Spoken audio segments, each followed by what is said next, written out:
Let's talk about Ruby Franke, Momfluencer turned monster. First, if you know nothing about the Franke family, let's go over a timeline of events that led to this seemingly innocent Mormon family being destroyed. On January 8th, 2015, the Ruby family officially created a YouTube channel called 8 Passengers, including Ruby Franke, her husband Kevin, and their children. Their videos consisted of vlogs of their daily life, the life of what seemed to be the pinnacle of a fun, easygoing Mormon family. The most intimate parts of the Franke family were shared, including details about her 6 children hitting puberty, shaving for the first time, and so on and so forth. Life for the Frankes went on like this for a while, with Ruby consistently posting videos of their lives for years on end, despite pushback from her kids and her husband. Their channel grew, eventually obtaining millions of followers and making hundreds of thousands of dollars. Their channel took a swift turn in 2019 when Chad Franke, Ruby's eldest son, had confessed on camera that he had been sleeping on a beanbag in his basement for 7 months. Shortly after, the controversy kept piling on. People started seeing Ruby completely differently, shocked she would treat her son like that. It came out that Chad was sent to a wilderness camp for 10 weeks in hopes of rehabilitating his behavior of kissing girls, things that normal, everyday children do, as well as Ruby openly admitting to allowing her children to go hungry in order to teach them a lesson. This being said, Ruby went from being seen as an angel of a mother to a controversial parent that seemingly cared more about YouTube and the public's perception of her than her children's well-being. After Ruby's first encounter with this type of hatred online, she decided to pivot and lean into the hate by making videos about her controversial parenting style and the truths about motherhood. Behind the scenes, Ruby had just introduced a new figure into her and her children's lives, Jodi Hildebrandt. Jodi was a recently exiled psychologist that was known to prey on weak relationships and weak individuals in general and strain them further. However, she was operating in the community with several couples, mothers, and fathers all relying on her advice. She started by being the therapist to son, Chad. Jodi Hildebrandt and Ruby Franke established a business partnership and began running Jodi's company, Connections, together. The two commonly preached that if children could not live by the truth, they should promptly be cut off from their own family. The two's relationship began to grow, and eventually Jodi began living in the Franks' house.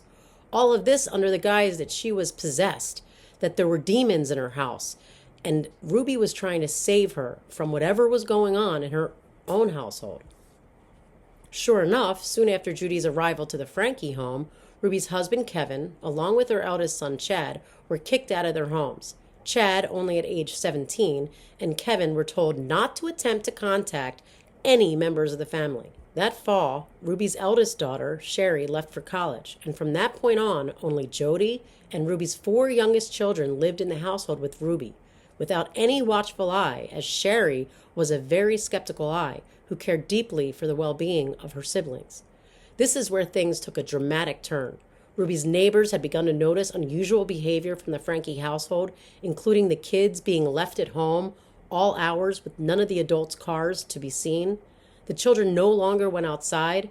Ruby would be gone for days, and her children would be seen in the windows.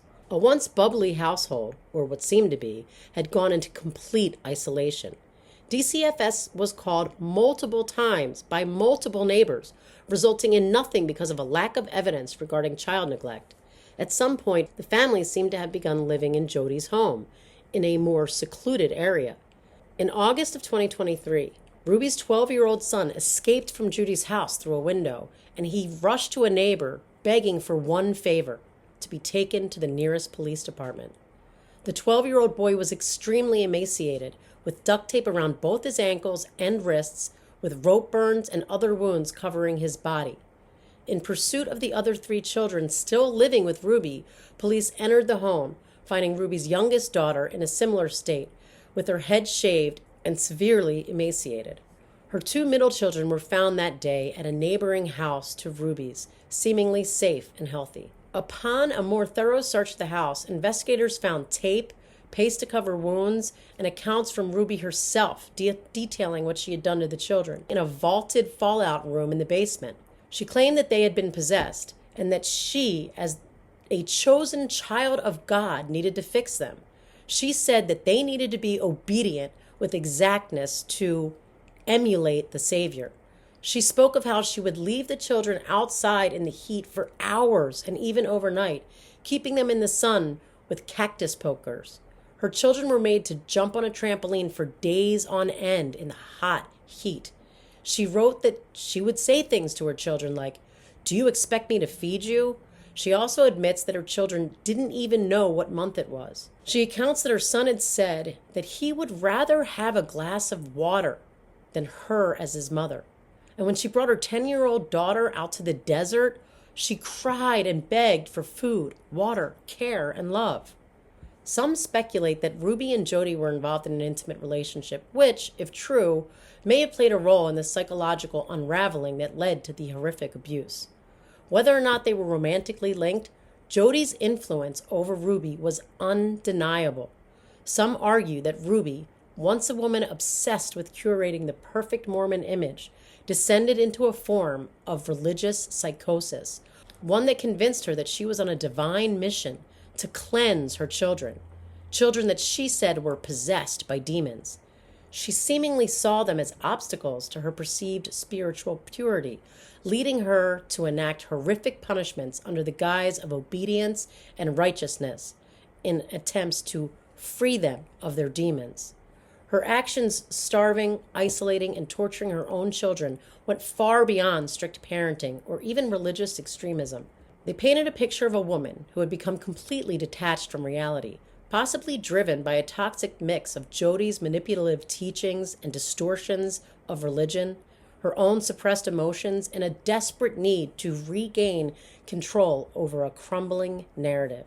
What had started as a public-facing attempt at showcasing an ideal Mormon family had, behind closed doors, turned into a dystopian nightmare of psychological and physical torment. As the case unfolds, it forces a dim reflection on the dangers of influencer culture, blind faith, and the unchecked power of manipulative figures like Jodi Hildebrandt.